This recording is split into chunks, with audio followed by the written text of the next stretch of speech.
Okay, guys. Okay. Good evening to all of you. Good morning to all of you. All right. See, last time మనం ఎక్కడ దాకా వచ్చాం? Activate method అయిపోయిందా? ఉందా? అయిపోయింది. So project related మీద ఏమైనా క్వశ్చన్స్ ఉన్నాయా ఎవరికైనా? ప్రాజెక్ట్ రిలేటెడ్ మీద ఎవరికైనా క్వశ్చన్స్ ఉన్నాయా?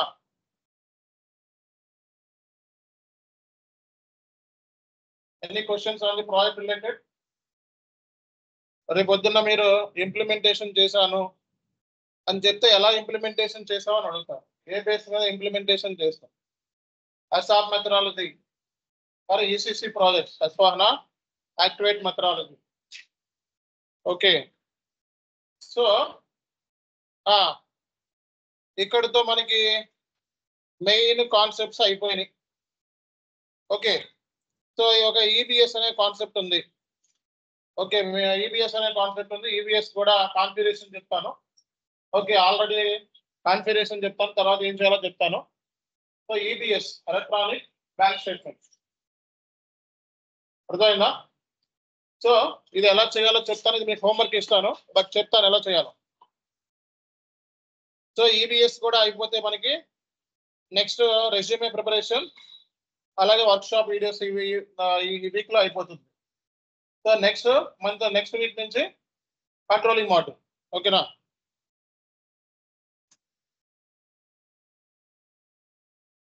సో ఆల్రెడీ చెప్పాను నేను మీ అందరికి వర్క్షాప్ వీడియోస్ చెప్పాను కదా. వర్క్షాప్ వీడియోస్ ఎక్కడ ఉన్నాయో, వర్క్షాప్ వీడియోస్ 45 వీడియోస్, అవి చదువుకుంటే జాబ్ వస్తుంది.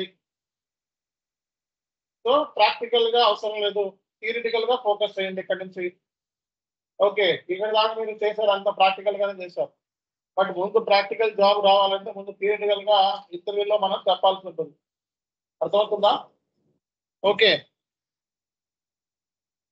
సో మనకి ఈరోజు ఈబిఎస్ అనే కాన్సెప్ట్ కూడా కంప్లీట్ చేస్తాను. ఎలా చేయాలో మీకు ఓవరాల్ గైడెన్స్ ఇస్తాను.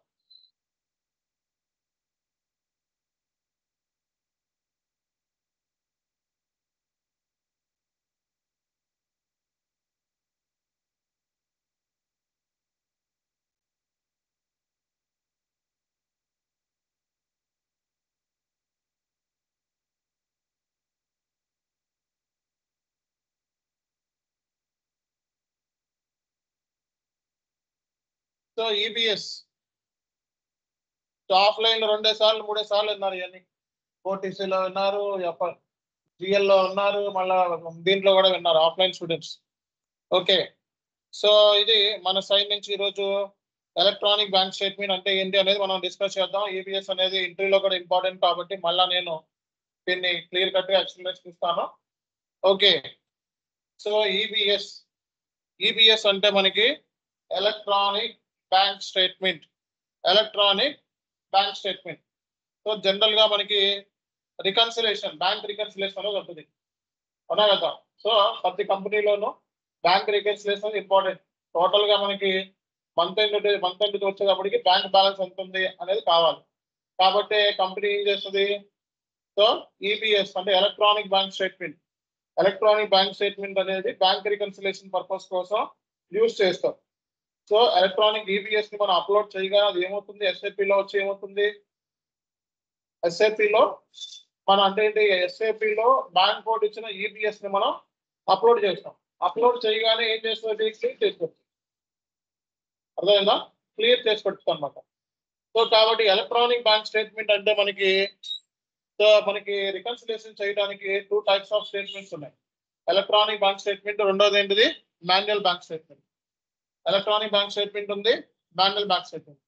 మాన్యువల్ బ్యాంక్ స్టేట్మెంట్ అనేది time consuming and it prone to clerical errors. అంటే క్లరికల్ ఎర్రర్స్ వచ్చే ఛాన్సెస్ ఉంటాయి దేంట్లో?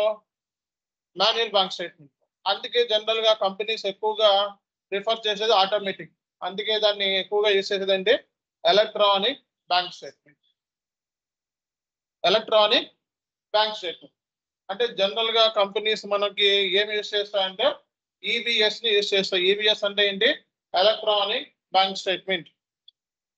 సో ఇక్కడ ఎలక్ట్రానిక్ బ్యాంక్ స్టేట్మెంట్ అనేది మనకి ఎవరు ప్రొవైడ్ చేస్తారు? Who will provide the electronic bank statement? So bank will provide the electronic bank statement. So once we get the electronic bank statement EBS file, then we need to upload into the SAP system. System will clear automatically clearing GLs and will do the reconciliation. అంటే total గా మన bank main balance ఎంత అన్నది తెలుసుకోవాలి అంటే electronic bank statement ని SAP లో మనం అప్లోడ్ చేయాలి. సో అప్లోడ్ చేసేటప్పుడు యూస్ చేసే టీ కోడ్ ఏంటి? FF_5. ఏంటిది? FF_5. అంటే FF_5 అనే టీ కోడ్ ద్వారా సో మనం రికన్సిలేషన్ అనేది చేస్తారన్నమాట. ఆ టీ కోడ్ లో మనం బ్యాంక్ స్టేట్మెంట్ అప్లోడ్ చేయగానే ఏమవుతుందంటే ఏమైనా క్లియర్ చేయాల్సిన జిఎల్ ని సిస్టమ్ ఆటోమేటిక్ గా క్లియర్ చేస్తుంది. అలాగే ఏం చేసి పెడుతుంది? టోటల్ గా మన మెయిన్ బ్యాంక్ బ్యాలెన్స్ ఇంత అని చెప్పి చెప్తుంది అనమాట. ఓకే, సో ఈబిఎస్ మనకి చూసినట్లయితే ఫార్మెట్స్ MT940 షిఫ్ట్ అంటే ఏంటి? జనరల్ గా మనకి ఈసీసీలో అంటే ఈసీసీ S/4HANAలో మనకి ఏమేమి ఫార్మాట్స్ ఉన్నాయంటే MT940, okay, shift, multi cash, BI. అంటే రేపు పొద్దున్న సో ఇంటర్వ్యూలో నేను అడుగుతాడు సో ఎన్ని టైప్స్ ఆఫ్ ఫార్మాట్స్ ఉన్నాయి అని చెప్పి ఏమేమి చెప్తారు అప్పుడు? MT940, shift, multi cash, BI. ఓకేనా? MT940, shift, multi cash, BI form. So మనం ఇక్కడ చూసినట్లయితే XYZ bank. So XYZ bank ఉంది. ఈ బ్యాంక్ మనకి సో ఈడిఐ అంటే ఏంటంటే ఎలక్ట్రానిక్ డేటా ఇంటర్చేంజ్ లేదా పిఐ ఇంటర్ఫేస్, మధ్యలో ఇంటర్ఫేస్ అనమాట. అంటే ఈ బ్యాంక్ నుంచి ఇంటర్ఫేస్ హిట్ అయ్యి ఆ తర్వాత మనం బ్యాక్ జాబ్ చేస్తారు SAPలో. చేయగానే ఆటోమేటిక్ గా మనకి FF_5 అప్లోడ్ చేస్తారు అనమాట. ఇది ప్రాసెస్ కంపెనీలో. ఒకసారి చదవండి, ఓవర్వ్యూ చదవండి ఒకసారి.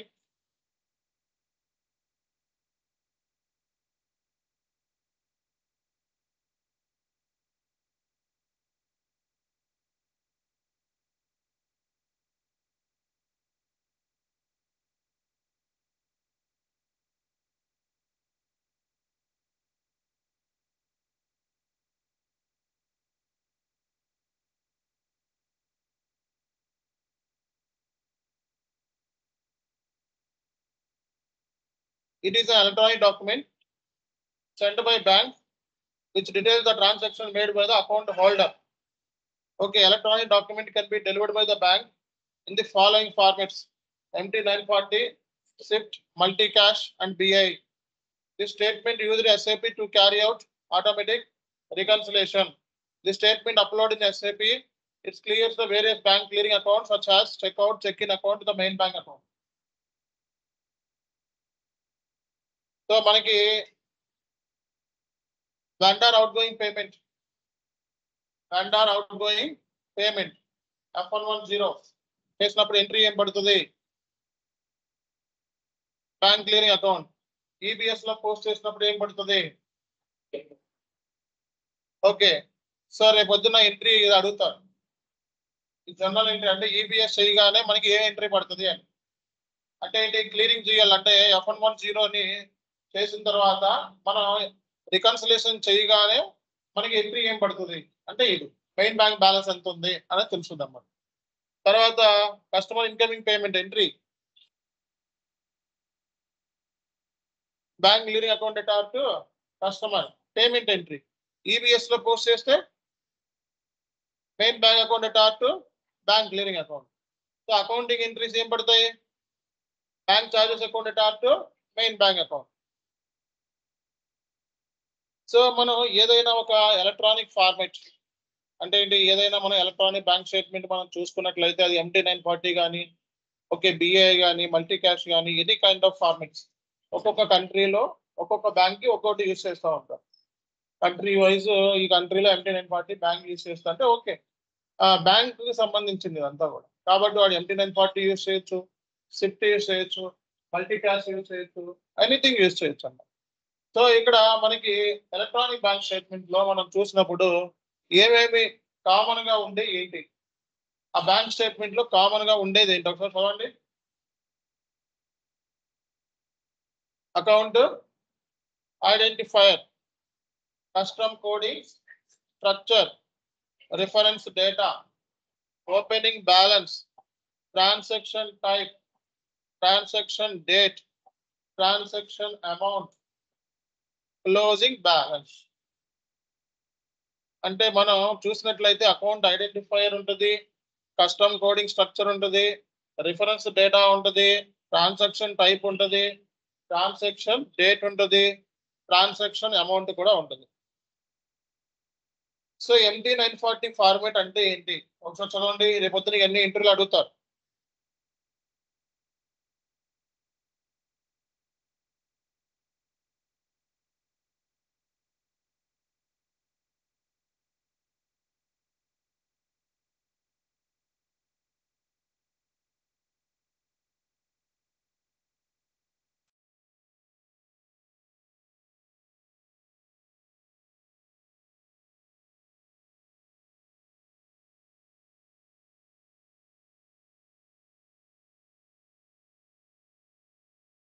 సో ఈ MT 940 ఫార్మేట్ ఏదైతే ఉందో ఇది societies for world wide inter bank financial telecommunication వాళ్ళు దీన్ని డెవలప్ చేశారు. ఈ ఫార్మేట్ ని ఎవరు?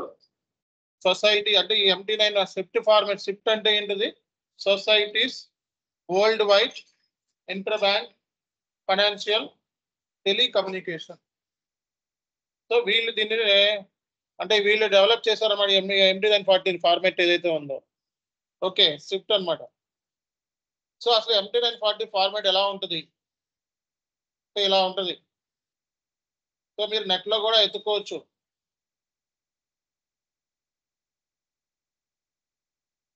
MT 940 ఫార్మేట్ ఎగ్జాంపుల్ అని కొడితే బ్యాంక్ సంబంధించి మనకి ఆటోమేటిక్ గా వచ్చేసి ఇది ఫార్మేట్. చూడండి ఒకసారి ఎలా ఉంటుందో. ఫైల్ ఫస్ట్ దీన్ని ఫైల్ హెడర్, అమౌంట్ ఇన్ఫర్మేషన్, అలాగే ఫూటర్ అని చెప్పి మనకి డివైడ్ చేశారు. So file header, account information, next ఏంటి ఫైల్ ఫూటర్. సో 3 రకాలుగా మనకి డివైడ్ చేశారు. సో ఫైల్ హెడర్ లో మనకి హెడర్ ఇన్ఫర్మేషన్, అకౌంట్ ఇన్ఫర్మేషన్ లో మనకి transaction and reference number, next account identification, next statement number, next final opening balance. అంటే 20 అంటే ఏంటి? రిఫరెన్స్ నంబర్, 25 అంటే అకౌంట్ ఐడెంటిఫికేషన్, 28 అంటే ఏంటి? 28C అంటే ఏంటి?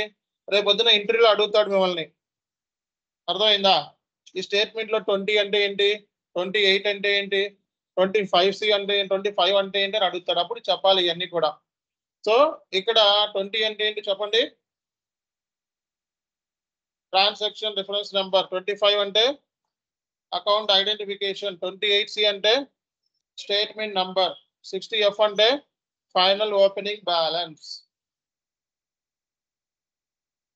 ఓకే. తర్వాత మనకి 61 అంటే స్టేట్మెంట్ లైన్, 86 అంటే స్టేట్మెంట్ లైన్ నారేటివ్, 61 అంటే స్టేట్మెంట్ లైన్ అంటే ఏంటి? Transaction details. 61, 86 ఎప్పుడు కూడా మనకి ఏంటిది? Transaction details. 61 ఎప్పుడు, 86 ఎప్పుడు కూడా ట్రాన్సాక్షన్ డీటెయిల్స్. అలాగే మనకి 62F అంటే ఏముంది? Final closing balance. 64 అంటే క్లోజింగ్ అవైలబుల్ బ్యాలెన్స్. అర్థమైందా? ఇవి రేపొద్దున ఇంటర్వ్యూలో చెప్పాలి. చెప్తారా లేదా? చెప్పాలి ఇంటర్వ్యూలో.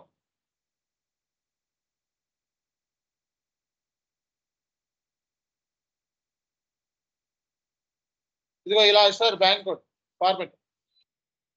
బ్యాంక్ కోడ్ ఆ ఫైల్ ఫార్మెట్ అలా ఇచ్చేస్తారు. అంటే సో EBS అంటే అకౌంట్ హోల్డర్ బ్యాంక్ తో చేసిన లావాదేవీలు, బ్యాంక్ తో జరిపిన లావాదేవీలు is nothing but transactions. So bank తో ఏం చేస్తాడు? బ్యాంక్ డబ్బులు కడతాడు, కస్టమర్ మళ్ళీ బ్యాంక్ లో డబ్బులు వేస్తాడు, మళ్ళీ బ్యాంక్ చార్జెస్ వేస్తాడు, అవునా కదా? అలా ATM చార్జెస్ కూడా వేయచ్చు. ఇవన్నీ ఏంటి? బ్యాంక్ తో జరిగే ఏంటిది? ట్రాన్సాక్షన్స్ మొత్తం కలిపి లిస్ట్ పంపిస్తారు. ఇదిగో నీ క్లోజింగ్ బ్యాలెన్స్ ఇంత ఉందా, నీ ఓపెనింగ్ బ్యాలెన్స్ ఇంత, ఈ మంత్ స్టార్టింగ్ లో నీ క్లోజింగ్ బ్యాలెన్స్ ఇంత అని బ్యాంక్ కూడా ఏం పంపిస్తాడు? ఫైల్ ఫార్మెట్ పంపిస్తాడు. ఇప్పుడు ఆ ఫైల్ ఫార్మెట్ ని మనం ఏం చేయాలి? SAP లో మనం అప్లోడ్ చేయాలి. అర్థమైందా? ఈ ఫైల్ ఫార్మెట్ మనం SAP లో ఏం చేయాలి? అప్లోడ్ చేయాలి. వన్స్ అప్లోడ్ చేయగానే ఏం చేస్తుంది? ఆ ఫైల్ ఫార్మెట్ ఏమైనా ఓపెన్ ఐటమ్స్ ఉంటే క్లియర్ చేస్తుంది, అలాగే మనకి సో మెయిన్ బ్యాంక్ బ్యాలెన్స్ ఎంత ఉంది అనేది మనకి ఈ బ్యాంక్ రికన్సిలేషన్ ద్వారా మనం తెలుసుకోవచ్చు. అర్థమవుతుందా, అర్థం కావట్లేదా? సో ఈ బ్యాంక్ రికన్సిలేషన్ లో జనరల్ గా యూజ్ చేసే మనకి టీ కోడ్స్ ఏమున్నాయి? సో ఈ బ్యాంక్ రికన్సిలేషన్ లో జనరల్ గా యూజ్ చేసే టీ కోడ్స్ ఏమున్నాయి చదవండి ఒకసారి.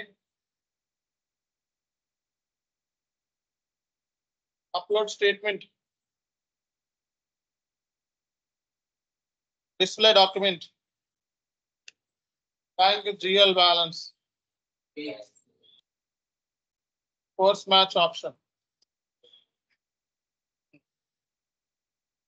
ఓకేనా? సో ఈ టీ కోడ్స్ మనకి హెల్ప్ అవుతాయి రానున్న రోజుల్లో. సో మనకి బీటీసీ అంటారు. బీటీసీ అంటే ఏంటి? Business transaction codes, external business transaction codes. So external business transaction codes అనేది ఎవరు ఇస్తారు? Who will provide the external business transaction codes? So అంటే ఈ బ్యాంక్ తో మనం ఏవైతే ట్రాన్సాక్షన్ జరుపుతామో అవి చెక్స్ ఇన్స్, చెక్అవుట్స్, క్రెడిట్ మెమోస్ ఇవన్నీ ఉంటాయి కదా, వాటికి కొన్ని కోడ్స్ ఉంటాయి బ్యాంక్ కోడ్ దగ్గర. అర్థమైందా?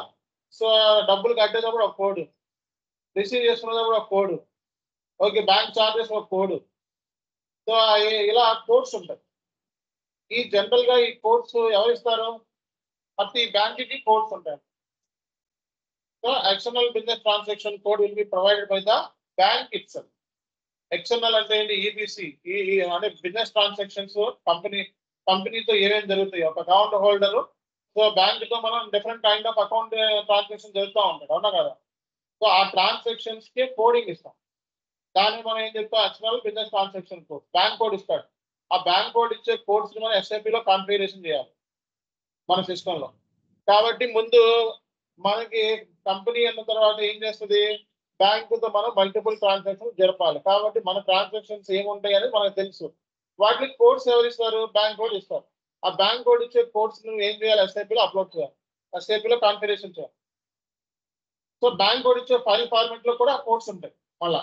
అర్థమైందా? మీకు చూపిస్తాను ఒకసారి ఎలా ఉంటుంది అనేది.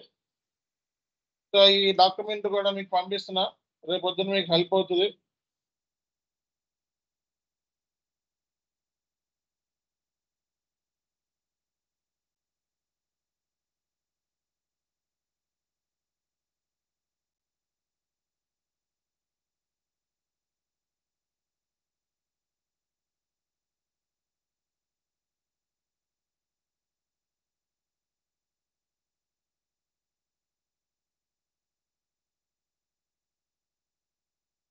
సో ఎక్స్టర్నల్ ట్రాన్సాక్షన్ టైప్స్ ఇక్కడ ఇచ్చాడు చూడండి. సో ఇలా చాలా ఉంటాయి మనకి ఎక్స్టర్నల్ ట్రాన్సాక్షన్ టైప్స్. ఇవన్నీ కూడా external transfers NTRF. Okay, so ఇవన్నీ రేపు పొద్దున్న ఇంటర్వ్యూలో అడిగితే ట్రాన్సాక్షన్స్ ఎక్స్టర్నల్ ట్రాన్సాక్షన్ కోడ్స్ అంటే ఇందులో నుంచి ఒక 5 ట్రాన్సాక్షన్ కోడ్స్ ఇంటర్వ్యూలో చెప్పండి చాలు. అర్థమైందా? సో రేపు పొద్దున ఇంటర్వ్యూలో నిన్న అడుగుతాడు ఎక్స్టర్నల్ ట్రాన్సాక్షన్ కోడ్స్ చెప్పమని. ఇందులో నుంచి 5 పిక్ చేసుకోండి. సో ఈ ట్రాన్సాక్షన్ కోడ్స్ ఏమైతే ఉన్నాయో ఇక్కడ, సో ఈ బ్యాంక్ కోడ్ ఇస్తాడనమాట. ఇవి మన SAP లో కాన్ఫిగరేషన్ చెప్పాలి. చెక్స్ కి ఏంటి? NCHK. So checks charges and other expenses కి NCHG, collection NCOL, commission NCOM, so documentary credit NTCR. Okay, so అలాగే మనకి securities okay NCMI, so bill of exchange NP0E. Okay, so అలాగే మనకి return item NRTI, loan deposit NLDP. So ఇలా మనకి so external transaction codes అనేవి bank code ఇస్తాడనమాట. ఈ bank code ఇచ్చిన దాన్ని మన SAP లో కాన్ఫిగరేషన్ చేయాలి. అర్థమైందా? సో ఇవన్నీ కూడా మనకి ఫార్మెట్ తో లింక్ అయి ఉంటాయి ఈ ట్రాన్సాక్షన్ కోడ్స్ అన్ని. రేపు పొద్దున్న ఇంటర్వ్యూలో కన్ఫామ్ గా అడిగే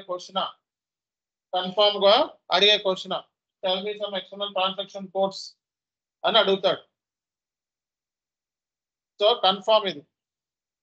అర్థమైందా? కాబట్టి ఇందులో నుంచి ఒక 5 కోడ్స్ మీరు ఇంటర్వ్యూలో చెప్పాలి. ఒక 5 కోడ్స్ సెలెక్ట్ చేసుకోండి. అర్థమవుతుందా, అర్థం కావట్లేదా? జనరల్ గా మనకి సో కాన్ఫిగరేషన్ సెటప్ ఏదైతే ఉందో మనకి కాన్ఫిగరేషన్ మనకి నెక్స్ట్ ఎలా చేయాలని మీకు చెప్తాను కాన్ఫిగరేషన్. సో మనకి OT83లో మనకి కాన్ఫిగరేషన్ చేస్తారండి. OT83 ఎస్ఏపిలో మనకి OT83 అని చెప్పి మనకు ఉంది. ఓకే, ఇందులో మనకి కాన్ఫిగరేషన్ చేస్తారు.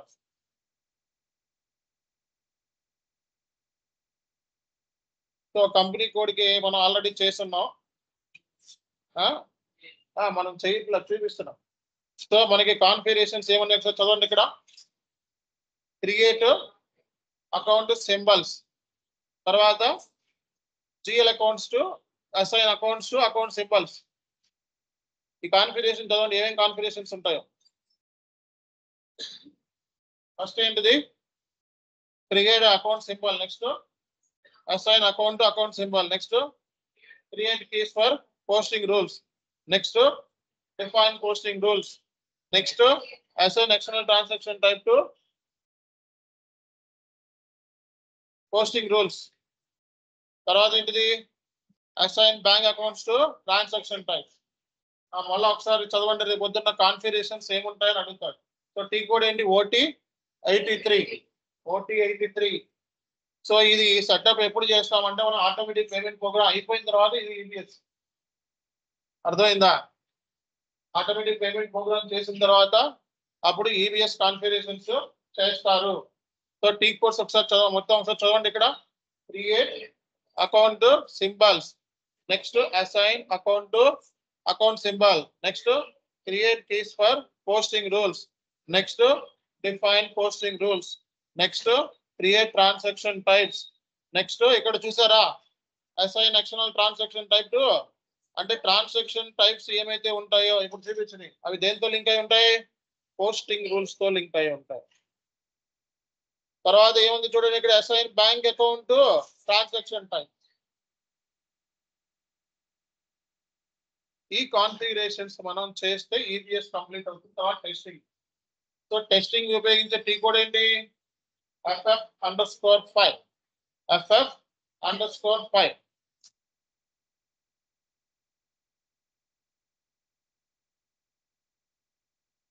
సో రేపు పొద్దున ఇవన్నీ ఇంటర్వ్యూలో చెప్పగలరా లేదా? ఇంటర్వ్యూలో చెప్పగలరా లేదా ఇవన్నీ? సో ఇంటర్ప్రిటేషన్ అల్గారిథం, ఇది కూడా ఇంటర్వ్యూ క్వశ్చనే.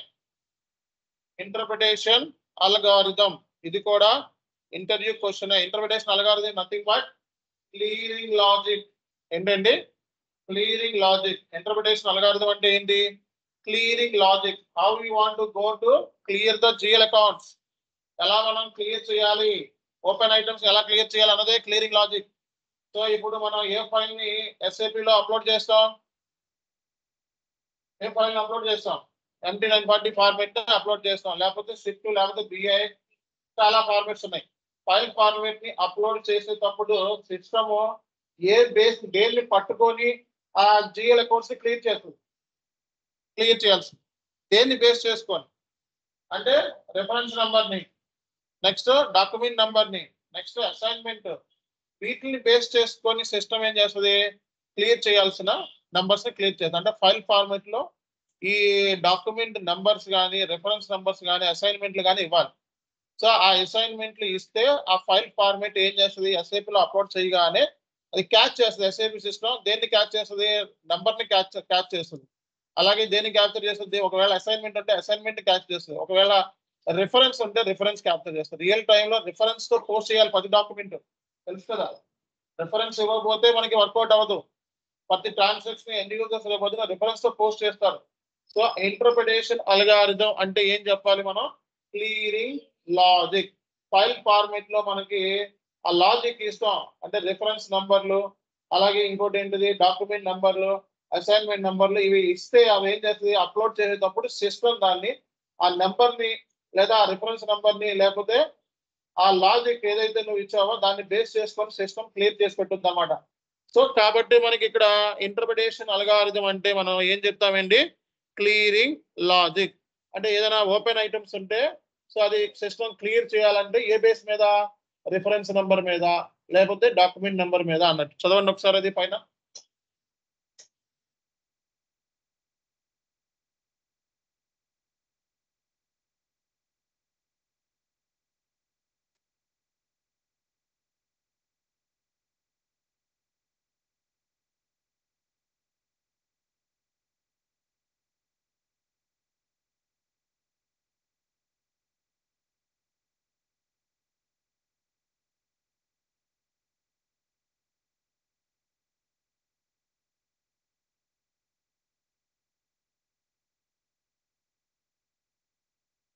ఓకేనా? అందరికి అర్థమైందా? సో మనకి కామన్ గా 2 టేబుల్స్ మనకి చాలా చాలా ఇంపార్టెంట్. ఏంటిదండి? 2 టేబుల్స్ మనకి ఈబిఎస్ లో 2 టేబుల్స్ ఉన్నాయి. ఆ 2 టేబుల్స్ మనకి చాలా చాలా ఇంపార్టెంట్.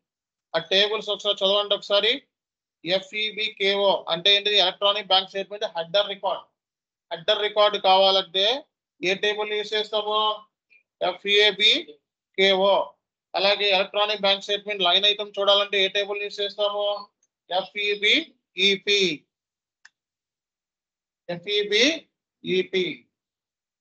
అలాగే మనకి సో ఇక్కడ మనం చూసుకున్నట్లయితే బ్యాంక్ స్టేట్మెంట్ ని మనం అప్లోడ్ చేస్తే ఒకవేళ రాంగ్ బ్యాంక్ స్టేట్మెంట్ ని ఇన్కరెక్ట్ బ్యాంక్ స్టేట్మెంట్ మనం ఎస్ఐపి లో అప్లోడ్ చేసినప్పుడు దాన్ని తీసేయాలి. ఆ స్టేట్మెంట్ ని ఏమైతే చేసామో దాన్ని తీసేయాలి అనుకున్నప్పుడు మనం ప్రోగ్రామ్ ని బఫర్ ప్రోగ్రామ్ ఉంది మనకి. అంటే డిలీట్ అంటే బ్యాంక్ స్టేట్మెంట్ ని మనం అప్లోడ్ చేసిన తర్వాత డిలీట్ కూడా చేయొచ్చు. దానికి ఏ ప్రోగ్రామ్ యూజ్ చేస్తారు? ఒకసారి చదవండి. RFEBK-A96 అనే ప్రోగ్రామ్ ద్వారా మనం యూజ్ చేసి బ్యాంక్ స్టేట్మెంట్ ఏదైతే ఉందో దాన్ని మనం డిలీట్ చేయొచ్చు. ఇవి ఈ డాక్యుమెంట్ చదివితే సగం వైపు ఇంటర్వ్యూలో అడిగే క్వశ్చన్స్ మీరు ఆన్సర్ చేయొచ్చు. అర్థమైందా? నేను ఏదైతే మీకు ఇంపార్టెంట్ అని పర్టికులర్ గా చెప్పానో అది మీరు ప్రిపేర్ అవ్వాలి. అది ప్రిపేర్ అయితేనే మీరు జాబ్ లో సెలెక్షన్ అవుతారు. సో ఇక్కడ మనకి కాన్ఫిగరేషన్స్ వచ్చేటప్పటికి account symbols. So account symbols అంటే చూడండి ఇక్కడ కొన్ని క్రియేట్ చేశాను నేను. రేపు పొద్దున్న అకౌంట్ సింబల్స్ అంటే జనరల్ గా ఏం చెప్తారు చదవండి ఒకసారి. Main bank account, out going payment bank, incoming payment bank, so bank charges, so bank charges on forex, internet charges. వీటిని ఏమంటాం మనం? Account symbols. ఇవే కాదు, నీకు ఏంటంటే క్లయింట్ తో మాట్లాడుకొని సో అకౌంట్ సింబల్స్ ఏమున్నాయి అనేది మనం ఐడెంటిఫై చేసి ఎస్ఏపి లో జస్ట్ ఇలా కాన్ఫిగరేషన్ చేయాలి. అర్థమైందా? నీకు ఒక డాక్యుమెంట్ ఇస్తాను, నేను చెప్తాను ఎలా చేయాలి. నెక్స్ట్ మనం ఏం చేయాలి? అకౌంట్ సింబల్స్ కి జిఎల్ ని లింక్ చేయాలి. ఇప్పుడు ఏదైతే ఈ జిఎల్స్ ఉన్నాయి కదా అవన్నీ కూడా మెయిన్ బ్యాంక్ ఈ జిఎల్ ని ఫస్ట్ క్రియేట్ చేసుకోవాలి. Who will create the GL accounts in real time? GL account ఎవరు క్రియేట్ చేస్తారు? ఏ సిస్టమ్ లో క్రియేట్ చేస్తారు? So GL will be create by master data team. Okay, A system లో? Production system లో GL create చేస్తారు. ఇప్పుడు మనం ఇది కాన్ఫిగరేషన్ చేయాలి కాబట్టి ఫస్ట్ మనం డెవలప్మెంట్ లో జిఎల్ క్రియేట్ చేసుకోవాలి. మనం కూడా క్రియేట్ చేసుకోవచ్చు. డెవలప్మెంట్ లోను టెస్టింగ్ సర్వర్ లోను మనం కూడా జిఎల్ క్రియేట్ చేసుకోవచ్చు. కానీ ప్రొడక్షన్ సిస్టమ్ లో మనకి యాక్సెస్ ఉండదు. అర్థమైందా? టెస్ట్ పర్పస్ కోసం మనం జిఎల్ క్రియేట్ చేసుకుంటాం, కానీ డైరెక్ట్ గా ప్రొడక్షన్ సిస్టమ్ లో ఎవరికి యాక్సెస్ ఉంటుంది? సో ఇప్పుడు ఏం చేయాలంటే ఇక్కడ మనం అకౌంట్ సింబల్స్ అంటే నీ జిఎల్ అకౌంట్స్ కి అకౌంట్ సింబల్ ని మనం లింక్ చేయాలన్నమాట. ఇప్పుడు ఏమైతే నువ్వు అకౌంట్ సింబల్స్ ని క్రియేట్ చేసావో వాళ్ళన్నింటికి ఏం లింక్ చేయాలి? జిఎల్స్ ని లింక్ చేయాలన్నమాట. తర్వాత మనం పోస్టింగ్ రూల్స్ ని క్రియేట్ చేయాలి. పోస్టింగ్ రూల్స్ అంటే ఇక్కడ చూడండి, ఇక్కడ పోస్టింగ్ రూల్స్ అంటే ఇవేంటి? ఈబిఎస్ చేసినప్పుడు ఎంట్రీస్ ఇవన్నీ. అర్థమైందా? సో ఇక్కడ మనం ఈబిఎస్ చేసినప్పుడు జనరల్ ఎంట్రీస్ ఏమున్నాయి?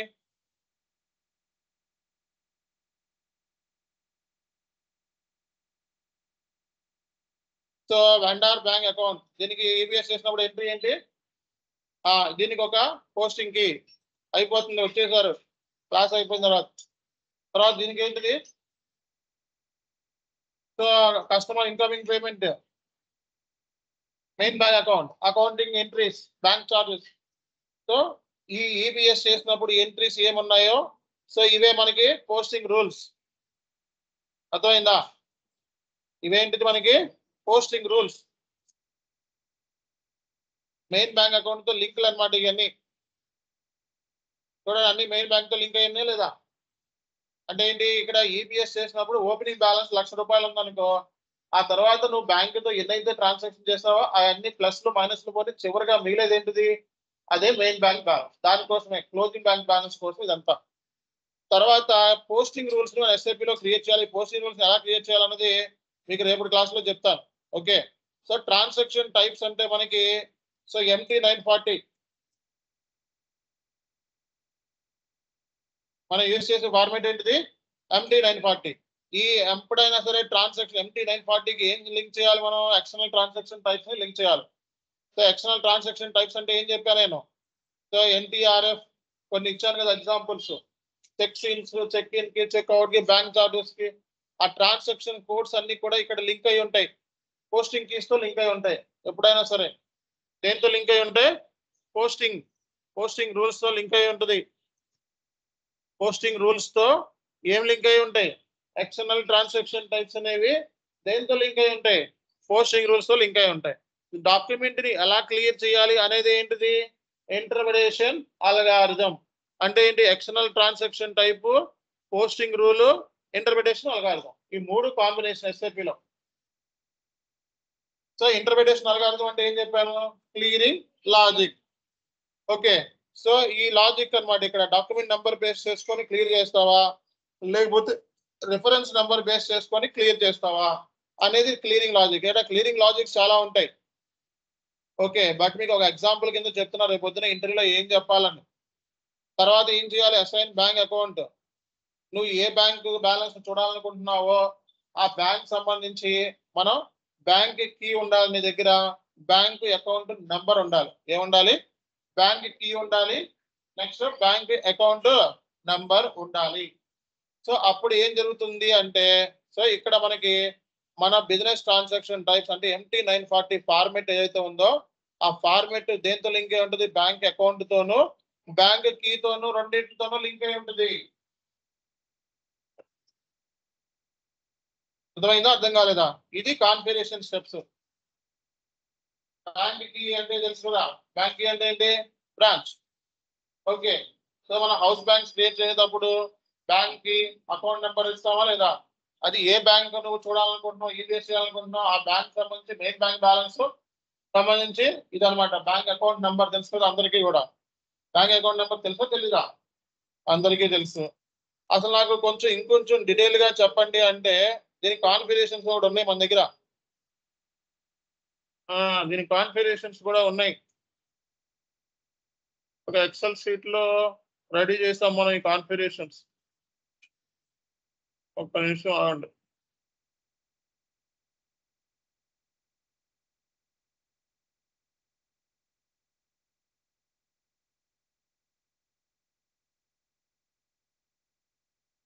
ఓకే,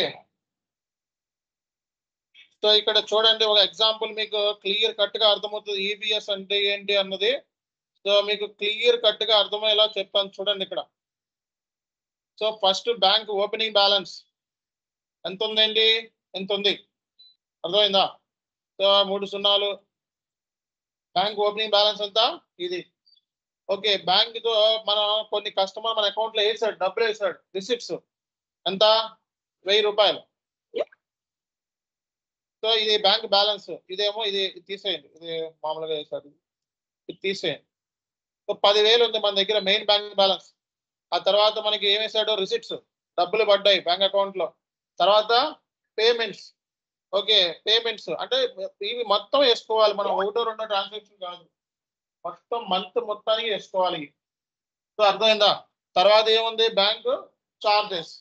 సో ఇవన్నీ తీసేయగా మిగిలేదే క్లోజింగ్ బ్యాలెన్స్.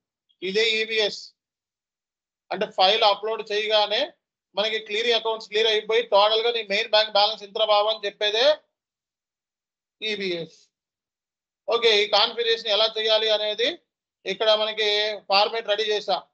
ఇది ఇలా పేస్ట్ కాపీ పేస్ట్ చేసుకుని అయిపోతుంది. టుమారో క్లాస్ లో చూద్దాం. ఓకేనా? సో ఇక్కడ దాకా అందరికీ ఓకే కదా? ఎవరికైనా డౌట్స్ ఉన్నాయా? అడగొచ్చు డౌట్స్ ఉంటే. Electronic bank reconciliation statement, EBS electronic bank statement. ఓకేనా?